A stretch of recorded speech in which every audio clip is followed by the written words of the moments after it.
progressive society.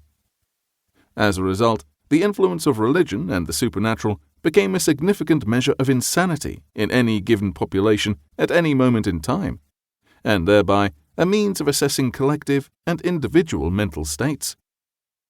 Beliefs and behavior were divided up into the pathological and the healthy. While insanity could not be eradicated as an aspect of the human condition, the further societies distanced themselves from the mindsets of such dark times as the era of the witch trials and the Inquisitions, the healthier they would become.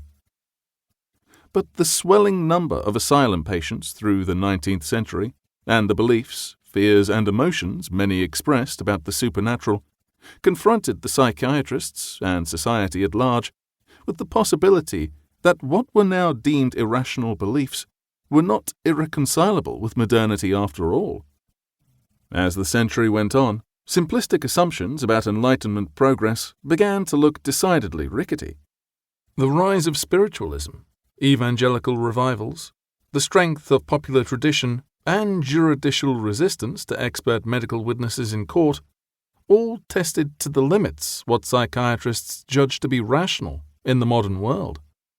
This entangled, contradictory, baffling, and at times admirable attempt to make sense of the human experience is the focus of the first half of this book. Foundations. Psychiatric medicine did not appear out of nowhere. For centuries, physicians and philosophers had pondered over the nature and origin of the signs of mental distress and disorder. Both Protestant and Catholic churches also recognized spiritual and emotional sickness and provided services to aid sufferers. Indeed, the broad understanding of insanity, and the terms used to describe its various manifestations, did not change fundamentally from antiquity to the 20th century, though there were advances in knowledge and definitions shifted over the centuries. Take hysteria, for example, which the listener will hear more about. Ancient Greek and Roman physicians considered it as a loose set of symptoms arising from the condition of the womb. The ancient Greek hysterikos meant from the womb. During the 17th century, new medical insights resulting from autopsy and dissection led to doubts about such classical diagnoses.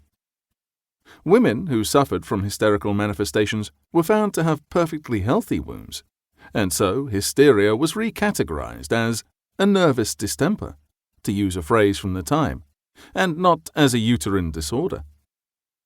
Then, during the second half of the 19th century, psychiatrists reconfigured the definition of hysteria once again, with profound consequences for how supposed manifestations of witchcraft and possession were interpreted.